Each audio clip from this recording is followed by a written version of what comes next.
Hello traders, this is Rich from Tradesight. We're going to take a look at the market preview now for the coming session. This is going to be for Tuesday, November 5th, 2013. We had a reasonably strong update today. Pretty good strength in the ES. NQs were okay. The Dow was kind of lagging. But at the end of the day, all three sides were in fact higher. We had positive internals on both sides. We're pretty decent on the New York side, plus about 1,050 issues, plus about 800 on NASDAQ, so not a bad day. VIX was decently lower on the day, as was the trend, so decent price action to the upside here, with some okay market internals to go along with it. But let's dig down and take a look at the individual charts and see what they have to say. All right, so here's a look at the ES futures. Gap higher on the day, came in, filled the gap, and did push back up again on the day. So still using this 1750 area as support, also with the 10 EMA for now. So we're still kind of trapped and don't have a whole lot of momentum at the moment. CCI is trying to curl up here. You can see the MACD is actually pretty much just flatlined here. So not a lot of momentum right now, still going sideways, holding above this 8-ace level at 1750. Next level to the upside is going to be the swing high on the move at 1770, and then 1781 is going to be the next target at plus 1 ace.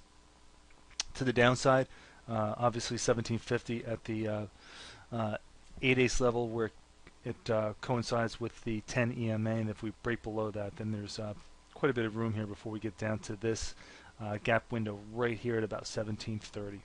So those are your nearby levels for the ES. NQs still struggling here. We've got this 13 exhaustion warning in place, and right now the market's definitely feeling the effect of that and just treading sideways here. So right now we're above the 10 EMA, still short-term positive, but in a very lateral range. To the upside, the swing high is going to be next resistance at 3400, then at the 8-ace level at 3437.50. To the downside, this gap window down here is going to be important support if we break below the recent day's lows. That's going to come in at 33.15. Keep an eye on the MACD. It is starting to roll here a little bit. It's not broken yet, but if we do get a settlement below the 10 EMA, we could get confirmation from the MACD, and the CCI already has this negative condition, as you would expect from this lateral range working off this advance. Taking a look at the bonds.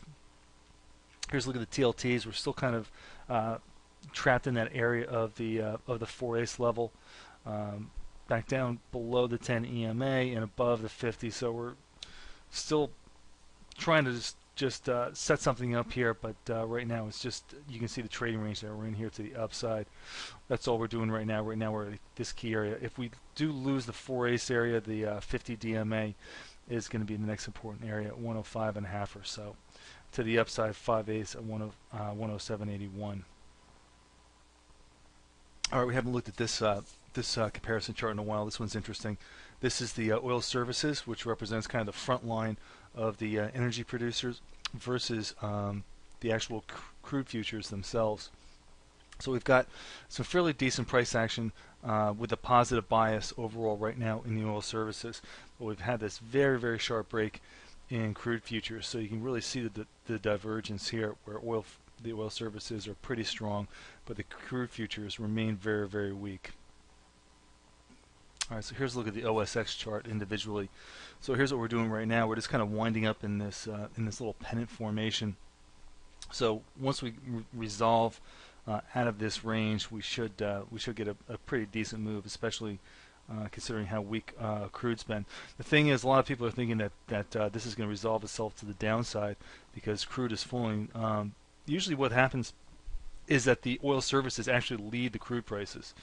So this is really kind of a strange divergence here, with the oil services holding up as well as they have, with crude having been so negative. Obviously, what's been going on with the dollar impacts that, and I think that's one of the reasons that we haven't had a breakdown out of this pennant yet. So that's still very possible, but at the same time, if we do break to the upside in the pennant, the real trade is going to be in long oil. So just keep an eye on that. Alright, so here's the Dow Gold ratio. I haven't looked at this in a little while also, so you can see the pattern that we're setting up here. We're setting up this this rising wedge. Here's the wedge. Here's the bottom portion of it here. So definitely be ready for this thing when this thing breaks. It could be a pretty nice move. The other side of the coin is you could also make the argument this is also an inverted inverted head and shoulders. So as far as getting real technical with patterns on a ratio chart, I wouldn't really worry about that too much. But when we do resolve this range and take a new direction, it should be a pretty good move. It definitely will be either a pretty strong risk on or risk off move. But generally, I would probably think that we're probably going to see a continuation to the upside here. All right, here's the total put call ratio. We're starting to see some complacency here, as you can see. The overall trend has been in the bottom half of the comfort zone here for last couple of weeks. So just be on guard for a move to the downside here that could potentially give us that climactically bullish reading. Here's a look at the 10-day trend. The 10-day trend is still pretty neutral here, so there's gas in the tank to go either way according to the 10-day trend. All right, here's a look at the S&P TLT cross. This is one of the risk on risk off measurements. We definitely broke out of this pattern, made a new high here in favor of the S&P. Remember, it's the S&P divided by the TLT, so we've got a new high in the chart here, which indicates that folks are in the mood to put risk on here. No surprises. We're kind of really getting down to about the last 4 weeks of trading for the year. All right, so here's a look at the multi-sector daily chart. You can see that there was strength in most of the major sectors today. The ones that were weaker on the day weren't weak by a whole lot. You can see the semiconductors are a little bit sloppy today. Banks didn't do too much, and it was a little bit of a curl up here in gold. So not a particularly aggressive risk on day by any stretch, as we saw with the kind of underperformance of the Dow today, but certainly but not a bad day either, especially with the decent market internals. All right, so here's a look at the individual sectors. Let's rank them from best to worst. Gold and silver, which is defensive minded, was top gun on the day. Good news was that even though the Dow was fairly weak, the Dow's transports were pretty strong. So that's definitely a positive point for the market. Also, the oil services outperformed the market as well. So those are the two things, in my opinion, that you want to see strong at this point in the cycle, and we are seeing that, in fact. So that's good news. Semiconductors were a little bit weak, which is okay as long as we have the strength in the oils and also the transports. BKX is a little sloppy, as we talked about before, and that's okay as long as we have the other leadership there that's willing to take the rotational assets. Nothing really sticking out here as far as new bar counts. The SOX, as we talked about, is in a 13 condition. We're getting a little bit close here on the consumer index. We're 11 days up now in the standard secret countdown, and in the consumer commodities for the sorry, let me say that again. The commodity-related equities are 11 days up on the Comer count, as is the transport. So we got to definitely keep an eye on those counts. And if we get a little bit further up there, we're going to start popping those charts up and start getting ready for a reversal. But for now, we still have some room to work with.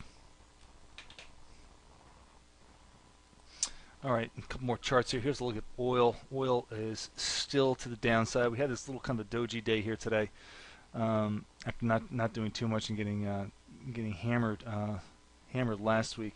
Keep in mind here, it's kind of hard to see here, but this 2-8 level, which is usually red on the charts, is also the static trend line from this 1 through 9 secret count to the upside.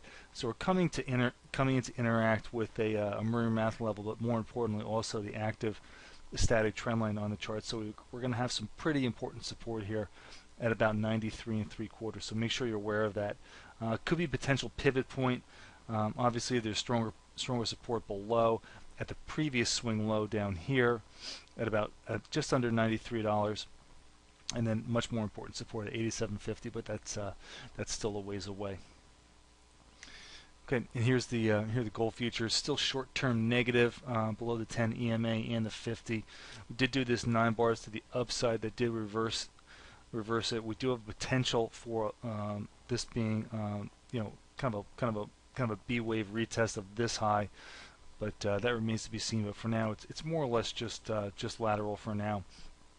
Key support in gold is going to be the static trend line at about 1275, and resistance is going to be the swing high from this move. And you can even use the high close if you want at 1353.